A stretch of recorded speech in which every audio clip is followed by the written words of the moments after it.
Let me ask you something real. Do you truly want to be rich? To live a life where money flows freely, your mind is calm, and doors open easily? Then you need to hear this. Because there's something small you might be doing right now that's quietly blocking your wealth. Every single day. And it starts with a chair. Yes, a chair. A simple chair you sit on every day could be the place where you're unknowingly placing something that invites poverty and pushes money away. Sounds strange, right? But stay with me. This isn't superstition. It's energy. It's habit. It's symbolic. In today's video, I'm going to show you why where you put your things actually matters more than you think, and why successful people are very intentional about this tiny habit. It might be the shift your money's been waiting for. Have you ever heard the saying, your habits shape your life? Well, here's another truth you may have never thought about: what you place is what you attract. Everything in your home speaks. Your bed speaks rest. Your door speaks welcome. Your mirror speaks clarity. And your chair, it speaks comfort, position, and what you allow to sit with you. When you casually throw things on your chair, like your bag, your wallet, your clothes, your key, or even money, you're not just making a mess. You're sending a message. You're saying, my value sits anywhere. My access has no order. I don't protect my power. In spiritual and ancient teachings, especially in feng shui, African energy traditions, and Buddhist mindfulness, the way you treat your belongings reflects how ready you are for more. And when you place powerful items like your key, your money, or your wallet on a chair, you're unconsciously saying, I sit on my wealth. I drop it carelessly. That's the energy that can block your flow, without you even knowing. I'll show you why the chair holds so much spiritual weight, and what placing the wrong item there really means for your life. Why does the chair matter so much? Why do ancient traditions, and even wealthy people today, treat it with quiet respect? Because a chair is more than just a place to sit. It represents your position. Your seat in life. Your role in society. Your readiness to receive. In royal cultures, only those in power sat on thrones. In spiritual traditions, meditation seats are cleared and cleaned before sitting. In homes, the head of the house often has a designated seat at the table. The chair has always been a symbol of placement, authority, and presence. So what happens when you carelessly place things on a chair? Let's say you walk into your house and throw your wallet or key or bag full of money on the chair. You might not think anything of it.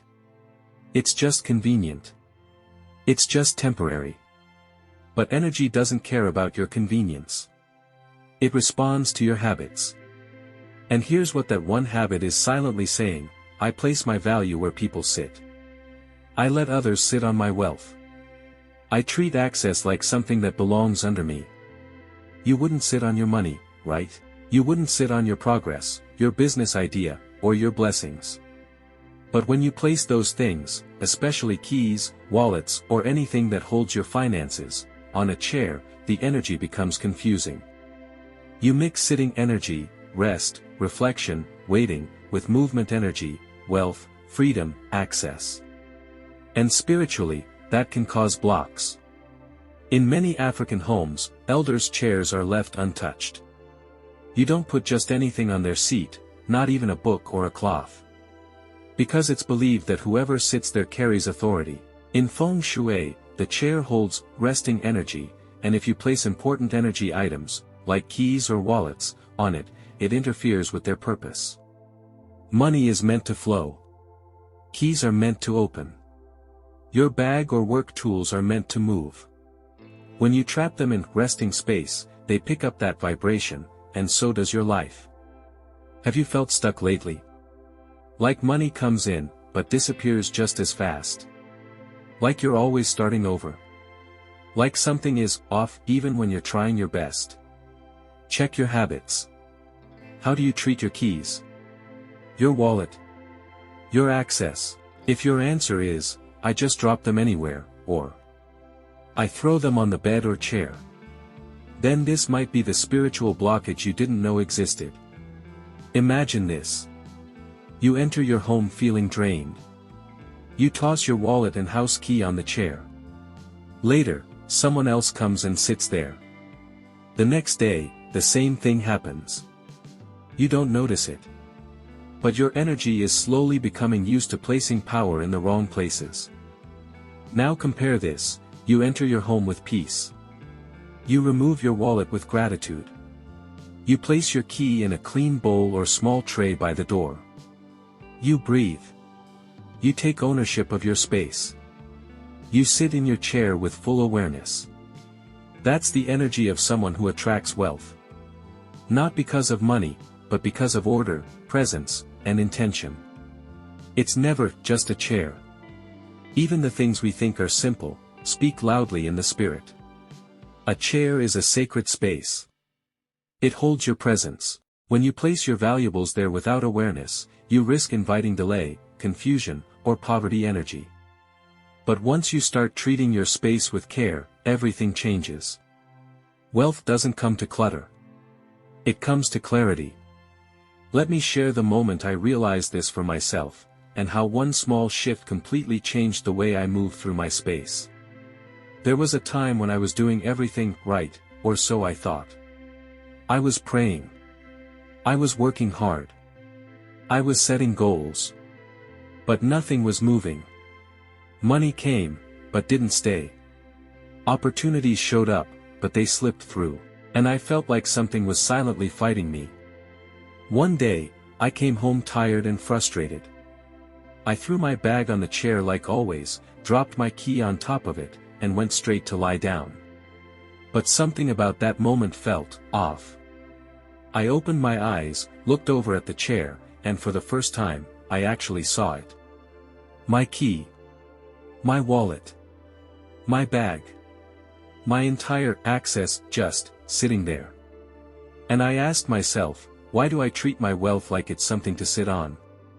That night, I got up. I cleared the chair. I placed a small tray near the door. I cleaned it. I thanked it, and I told myself, from today, this is where I place my access, with care, with purpose, with respect. It felt small, but something inside me shifted. I stopped losing things. I started feeling lighter. New ideas started coming.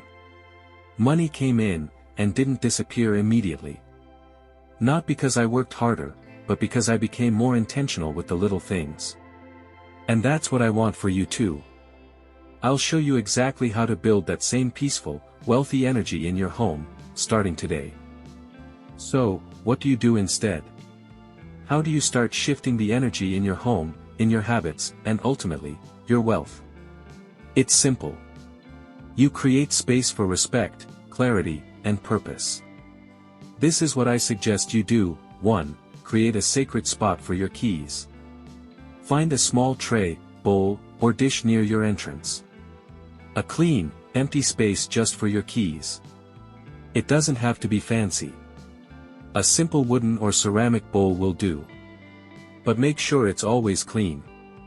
Treat this space like it's your key altar, where you honor access and opportunity. 2. Clear the clutter. Remove the random mail, bags, or clothes that pile up on chairs. Choose one chair that's just for sitting, not holding things. Keep it neat.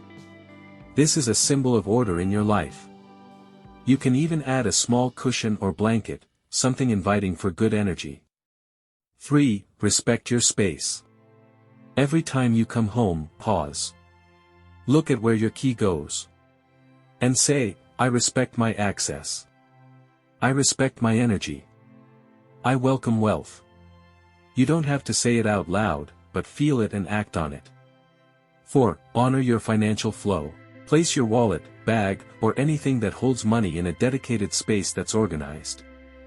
If you're carrying cash, don't just shove it into your pockets or random drawers. Keep it clean, aligned, and visible, because money needs to feel seen. These are small habits that make a huge impact on your energy and your life. Let me show you how to bring these practices together and create a space that attracts peace, wealth, and opportunity. It's not just about where you put your keys, it's about how you treat your access, your energy, and your wealth flow. By creating intentional space, respecting your belongings, and changing small habits, you've already started to invite more clarity, peace, and abundance into your life. You don't need magic, you need presence and purpose. Remember, where you place your keys is where you place your focus. Treat your space with respect, and money will find you. Treat your life with respect, and new doors will open. Now, I want to hear from you. Where have you been placing your keys, and where will you place them now? Drop your answer in the comments. I read every one. If this video helped you see things differently, don't forget to like, share, and subscribe for more content like this. Because you've got the power to unlock your wealth, starting today.